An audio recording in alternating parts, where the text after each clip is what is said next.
Le premier jour de la semaine, à l'aube, alors qu'il faisait encore sombre, Marie de Magdala se rend au tombeau et voit que la pierre a été enlevée du tombeau. Elle court, rejoint Simon-Pierre et l'autre disciple, celui que Jésus aimait, et elle leur dit: « On a enlevé du tombeau le Seigneur et nous ne savons pas où on l'a mis. » Alors Pierre sortit, ainsi que l'autre disciple, et ils allèrent au tombeau. Ils couraient tous les deux ensemble, mais l'autre disciple courut plus vite que Pierre et arriva le premier au tombeau.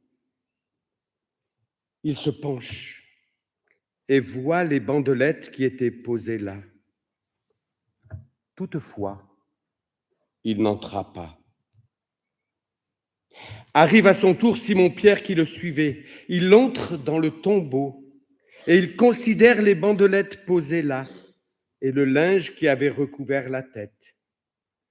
Celui-ci n'avait pas été déposé avec les bandelettes, mais il était roulé à part dans un autre endroit. C'est alors que l'autre disciple, celui qui était arrivé le premier, entra à son tour dans le tombeau. Il vit et il crut. En effet, il n'avait pas encore compris l'écriture selon laquelle Jésus devait se relever d'entre les morts.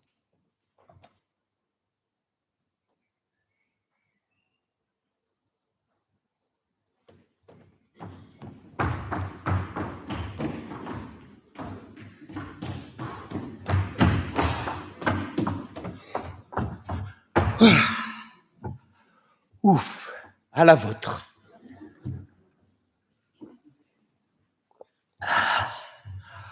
Enfin, j'en ai fini avec ma course folle. Laissez-moi reprendre mon souffle avant de vous expliquer pourquoi j'ai tellement couru avec mon ami Pierre. Pourquoi ce matin je suis tellement essoufflé. Eh bien non, chers amis, je ne courais pas à tout va sans but. Je ne courais pas non plus pour fuir mon mal-être. Je ne courais pas non plus après des chimères. Je ne courais même pas après un passé révolu qu'on me dit tellement beau, bien plus beau qu'aujourd'hui. Et je ne courais même pas après le temps, parce que ça fait longtemps que j'ai compris que j'avais beau courir, je ne le rattraperai jamais. Je cours à cause d'une femme. Ça vous fait rire? Et cela arrive parfois aux hommes de courir à cause des femmes. Il paraît même qu'elles pourraient nous faire aller n'importe où quand il y a un brin d'amour avec elles. Mais ce matin, ne vous méprenez pas quand même sur mes intentions. Je ne courais pas après Marie-Madeleine. Je courais à cause de ce qu'elle est venue nous annoncer avec crainte et tremblement en nous rejoignant, alors que l'aube venait de se lever après la longue nuit qui la et nous tenait captifs. Nuit de l'épreuve, nuit de l'absence et du deuil, après le décès de Jésus, notre ami, notre maître, il y a 3 jours. En effet, elle a trouvé le tombeau où le corps mort de Jésus avait été déposé, mais elle l'a trouvé vide.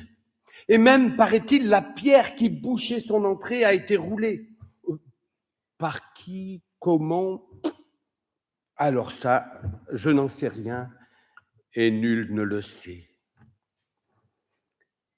Mais après avoir couru à la suite des paroles de Marie-Madeleine, la réalité est là devant nos yeux. Oui, le tombeau est vide, la pierre a été roulée, le corps de Jésus est absent. Pierre et moi l'avons contemplé, nous l'avons vu de nos yeux. En fait, si on courait, c'était surtout pour voir si Marie n'avait pas eu une hallucination. voir si son regard larmoyant n'avait pas été troublé ou si elle ne nous avait pas raconté des histoires de bonnes femmes. Et nous avons trouvé les choses comme elle nous l'avait annoncé. La pierre roulée, le tombeau vide, les bandelettes qui entouraient le corps de Jésus, le linge qui recouvrait sa tête bien rangé, là où tout semblait bouleversé, absurde, sans sens, tout était bien rangé. Alors ce matin, j'ose vous le dire tel que j'ai vécu l'annonce de Marie-Madeleine vers nous. Elle, cette femme qui avait été libérée par Jésus d'esprits impurs, elle qui était devenue une des proches de Jésus, finalement, elle a partagé quoi avec nous? Eh bien, elle a partagé sa peur et son incompréhension à la vue du tombeau vide.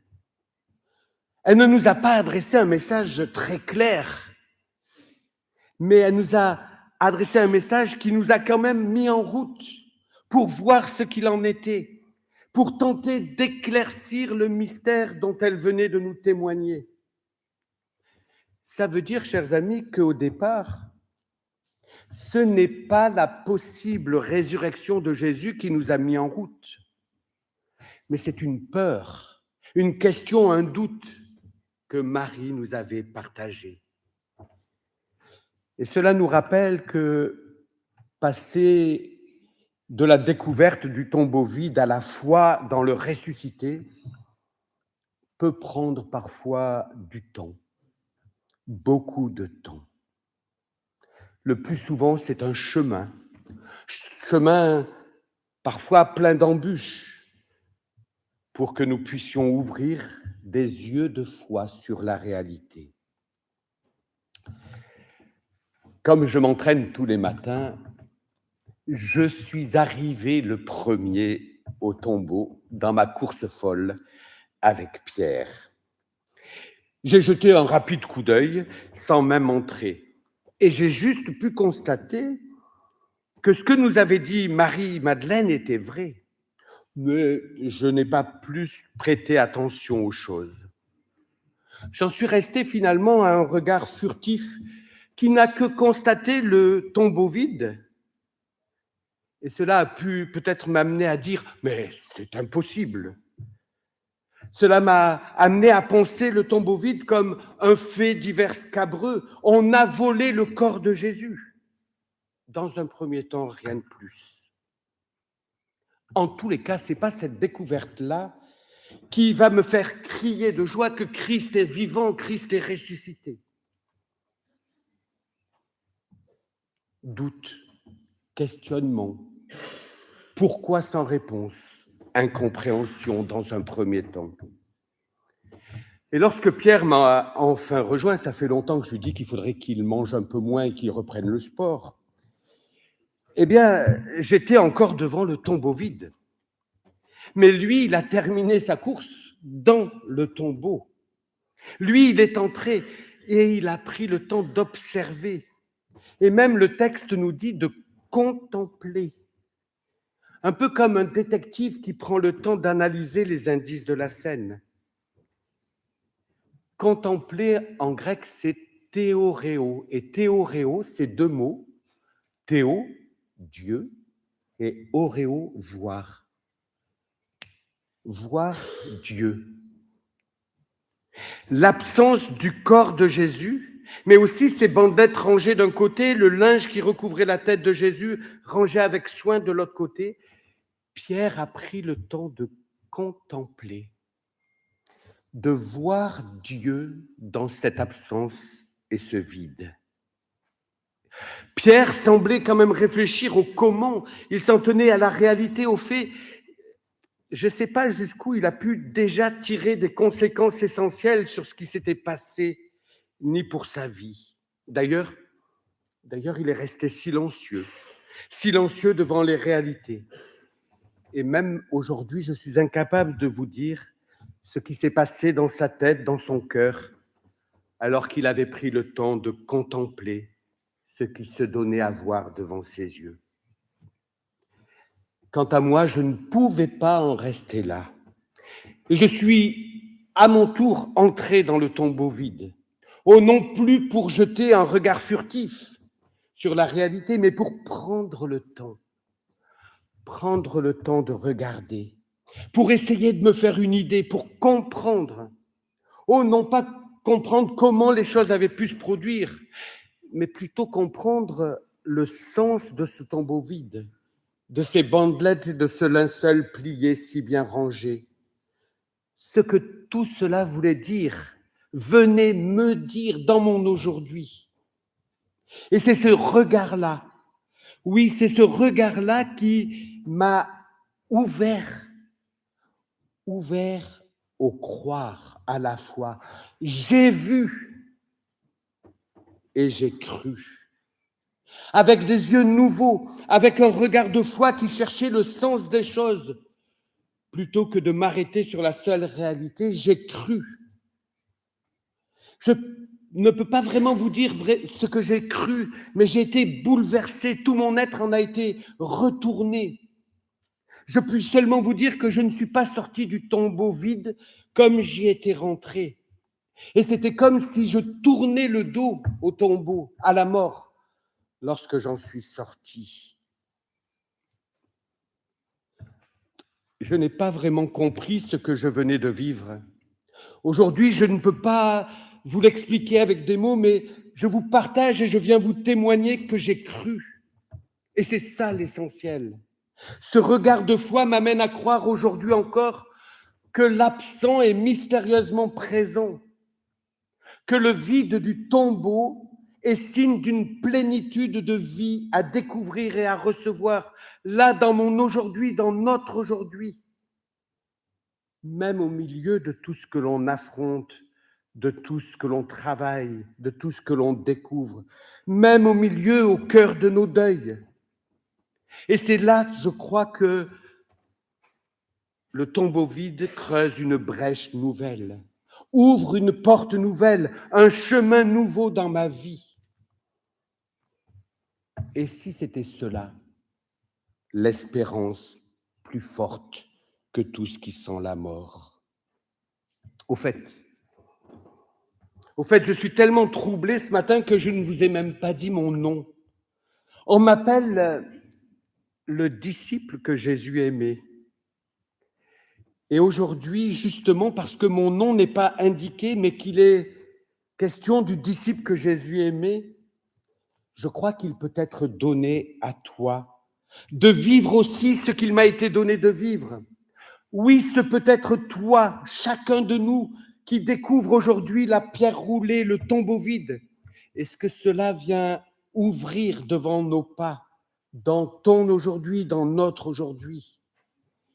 Oh, puisses-tu à ton tour ni porter un regard furtif, ni t'arrêter à chercher à expliquer comment tout cela a été rendu possible. Puisses-tu juste porter un regard de foi sur le tombeau vide. Et c'est cela, je crois, qui pourra t'amener à croire. À croire, oui, mais à quoi, en qui? L'Évangile ne le dit pas vraiment, il dit juste que je vis et que je crus. Mais à croire en Jésus-Christ, le crucifié ressuscité, lui qui était mort et qui a été relevé d'entre les morts, lui qui avait pris le temps d'annoncer à ses disciples ses prochaines souffrances, sa prochaine mort, sa résurrection à venir à plusieurs reprises.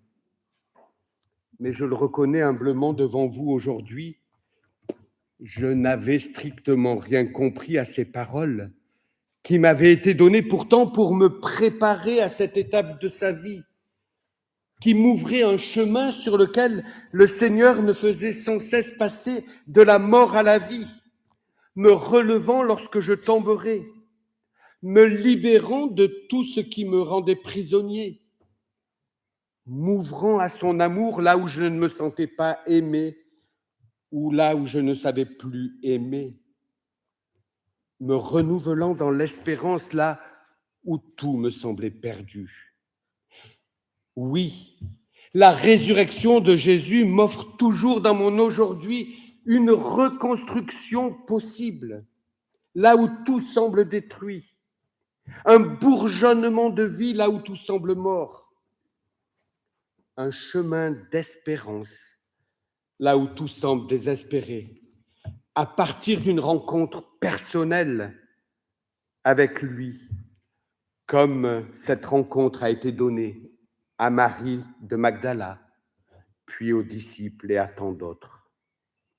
Alors aujourd'hui, à la suite de Marie-Madeleine, à la suite du disciple que Jésus aimait, de Pierre et des autres disciples, à la suite de tous les croyants de tous les âges, qui, après avoir vécu une rencontre avec le Christ, le crucifié ressuscité, à leur suite qui ont couru annoncer la bonne nouvelle de la vie, plus forte que la mort, à qui pouvait l'entendre?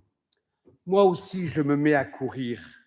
Oui, je me mets à courir pour partager cette extraordinaire nouvelle autour de moi.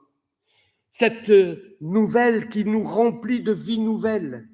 Cette nouvelle qui me donne encore des ailes et du zèle pour me faire encore courir joyeusement. Jésus-Christ est ressuscité, il est vivant. Il s'est laissé voir, contempler par moi, venant à ma rencontre. Après ma découverte troublante du tombeau vide, et cela il l'a fait en de multiples occasions. Alors je crois, oui je crois, il est vivant, il est le vivifiant, il est mon Seigneur et mon Dieu. Amen.